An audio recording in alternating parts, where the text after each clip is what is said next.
तो share market की part 1 video में हमने देखा कि कैसे शेयर मार्केट की शुरुआत आज से 400 साल पहले हुई, कैसे ट्रेडर्स अपने शिप्स भेजते थे और वो दूसरी जगह से बिज़नेस करके आते थे। वहीं हमने इंडिया के स्टॉक मार्केट को समझा, कंपनीज़ के बारे में समझा, मेजॉरिटी माइनॉरिटी स्टॉक होल्डर्स को समझा, एनएसई बीएसई समझा। तो जहां एनएसई में 1700 से ज़्यादा कंपनियां हैं, वहीं बीएसई में 5000 से ज़्यादा कंपनियां हैं। वीडियो की लिंक डिस्क्रिप्शन में है। अब आगे सीखते हैं। नीचे जा रहा है, मार्केट ऊपर जा रहा है या नीचे जा रहा है, तो इसको मेज़र करने के लिए हमने दो मेज़रमेंट बनाए। जैसे कि स्केल में मेज़र होता है, वैसे ही हमने दो मेज़रमेंट यहाँ बनाए, एक सेंसेक्स और एक निफ्टी। तो आइए हम इन दोनों सेंसेक्स और निफ्टी को समझते हैं। तो जो सेंसेक्स होता है, ये बीएसई की जो टॉप 30 कंपनीज होती हैं, तो उनका ये एवरेज बताता है कि ये स्टॉक के प्राइस ऊपर जा रहे हैं या नीचे जा रहे हैं, और उस हिसाब से डिसाइड होता है कि ओवरऑल जो मार्केट है वो ऊपर है या वो नीचे है। और ये सेंसेक्स को हम ये भी कहते हैं सेंसिटिविटी इंडेक्स।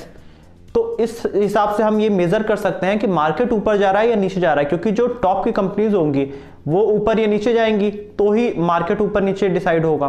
तो अगर हम यहाँ पे सेंसेक्स का ग्राफ एक बार समझने की कोशिश करें तो 1990 में ये जो सेंसेक्स था ये करीब 1046 पॉइंट के आसपास में था।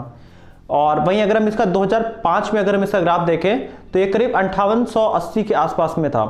और आज अगर हम 2020 में सेंसेक्स को अगर हम समझते हैं तो ये करीब 45,000 पॉइंट के ऊपर चल रहा है।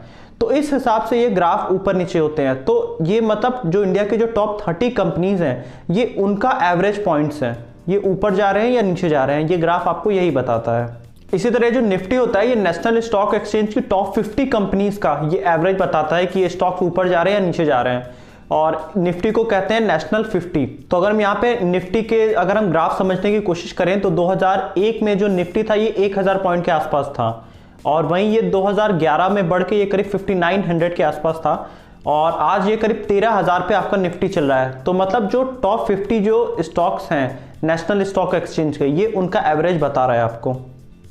तो ये जो 50 कंपनीज और 5,1700 कंपनीज एनएसई बीएसई की हैं, तो इसी तरह तो हर कंपनीज लिस्ट होना चाहती है शेयर मार्केट में, क्योंकि उनको भी लोग उनका स्टॉक्स बाई करेंगे, कंपनी की वैल्यू बढ़ेगी। तो कोई भी कंपनी जब पहली बार लिस्ट होती है शेयर मार्केट में तो उसे हम बोलते हैं इनिशियल पब्लिक ऑफरिंग, आईपीओ। अभी जैसे कि मैंने एक वीडियो दिया था बर्गर किंग, अभी आईपीओ इनका लॉन्च हो रहा है, तो बर्गर किंग पहली बार शेयर मार्केट में लिस्ट होने जा रही है, तो इसे हम आईपीओ बोलते हैं। तो इंडिया में यहाँ पे तो बहुत सी कंपनीज हैं, और बहुत सी कंपनी अपने बारे में झूठ बोल के भी, फ्रॉड करके भी वो शेयर मार्केट में लिस्ट हो सकती है। जैसे कि हमने हर्षद मेहता के टाइम पे देखा था कि मतलब कुछ ऐसी कंपनी थी उनकी मतलब ऑन ग्राउंड कोई वैल्यू नहीं थी, लेकिन वो शेयर मार्केट में लिस्ट हो चुकी थी। तो इन सब को रेगुलेट करने के लिए हमारे पास एक अथॉरिटी है गवर्नमेंट की, सेबी। तो सेबी होता है security of exchange board in India. ये सेबी पूरी तरह से रेगुलेट करती है और ये हर कंपनियों पे नजर रखती है कि कोई कंपनी कस्टमर्स के साथ फ्रॉड ना कर पाए। क्योंकि जो रिटेलर्स होते हैं, रिटेलर्स हमको आपको कहा जाता है, जो छोटे छोटे स्टॉक्स में बाई करते हैं। तो आप ये देखते होंगे कि अगर कोई कंपनी फ्रॉड कर देती है, जैसे कि आपने सत्यम घोटाला भी देखा होगा, तो बहुत लोगों ने फांसी लगा ली थी। और ये तो पूरे इस मार्केट को रेगुलेट करने का काम सेबी करती है कि कोई तरह का फ्रॉड ना हो सके और कस्टमर के साथ कोई चीटिंग ना हो सके। तो इसी तरह सेबी ने किसी कंपनी को स्टॉक मार्केट में लिस्ट होने के लिए बहुत से क्राइटेरिया बना के रखे हैं कि कंपनी उस क्राइटेरिया को पास करनी चाहिए। जैसे कि उस कंपनी में कम से कम 50 से ज़्यादा शेयर होल्डर पहले से होने चाहिए, और कंपनी का 2 बार ऑडिट हो चुका हो। तो इस तरह के बहुत से रूल्स और नॉर्म्स हैं। आप सेबी की वेबसाइट पर जाके ये सारी चीज़ें चेक जरूर कर सकते हैं। तो अगर ये क्राइटेरिया फुलफिल करेगी कंपनी, तो हमारे पास वही कंपनी शेयर मार्केट में लिस्ट होगी जिनकी वैल्यू अच्छी है और लोगों को उसमें फायदा होगा कि वो कंपनियां बढ़ेंगी। तो इसके बाद हम समझते हैं कि लोग शेयर मार्केट में इन्वेस्ट कैसे करते हैं। तो पहले ये प्रोसेस काफ़ी कॉम्प्लेक्स था। जब पूरी तरह से लोग फिजिकल पेन पेपर का वर्क चलता था तो उस समय लोग बीएसई में जाते थे, बॉम्बे स्टॉक एक्सचेंज में, और वहाँ पे अपना शेयर लगवा के आते थे। और उसके या फिर लोग यहाँ से कॉल करते थे देश में अलग अलग जगहों से, और उनका एक ब्रोकर होता था वहाँ पे, वो जाके उनका शेयर लगाता था। तो ये प्रोसेस काफ़ी कॉम्प्लेक्स था। लेकिन जब से डिजिटल इंडिया हुआ है, सारी चीज़ें ऑनलाइन हो गई हैं, तब से ये प्रोसेस बहुत ही सिंपल हो गया है। आज की डेट में आपको शेयर मार्केट में इन्वेस्ट करने के लिए सिर्फ 3 चीज़ें चाहिए। एक आपका बैंक अकाउंट, एक आपका ट्रेडिंग अकाउंट, और तीसरा एक आपका डीमैट अकाउंट चाहिए होता है। तो ये बैंक अकाउंट की आपकी ज़रूरत होती है। जो भी आप पैसे खरीदते बेचते हैं वो आपके उस बैंक के थ्रू रेगुलेट होता है। ट्रेडिंग अकाउंट आपको चाहिए ट्रेड करने के लिए, और जो डीमैट अकाउंट होता है, इसका काम होता है कि आप जो भी शेयर बाई करते हो उसको वो डिजिटल फॉर्म में स्टोर करने के लिए होता है। ये आपका होता है डीमैट अकाउंट। तो अगर जैसे कि मुझे शेयर में इन्वेस्ट करना है तो मुझे उसके लिए एक ब्रोकर चाहिए होता है जो कि बायर और सेलर को मिलाता है स्टॉक मार्केट में। तो ये जो ब्रोकर होता है ये बैंक भी हो सकता है या कोई थर्ड पार्टी बैंक भी हो सकता है या कोई भी प्लेटफॉर्म, जैसे कि आपका है रिलीगेयर होता है, आनंद राठी होता है। इस तरह की बहुत सी कंपनीज हैं जो कि आपका शेयर में पैसे लगवाते हैं और उसके बाद ये कुछ परसेंट ब्रोकरेज चार्ज काटते हैं, जैसे कि बैंक आपका 1% के आसपास काटता है और वहीं ये जो प्राइवेट प्लेटफॉर्म्स होते हैं ये 0.5% या उससे भी कम का आपका ब्रोकरेज चार्ज काटते हैं जो भी आपका ट्रांजैक्शन होता है उस पैसे में से। तो शेयर मार्केट में अगर आप पैसा लगाते हैं तो इसमें भी दो तरीके होते हैं, एक होता है ट्रेडिंग, एक होता है इन्वेस्टमेंट।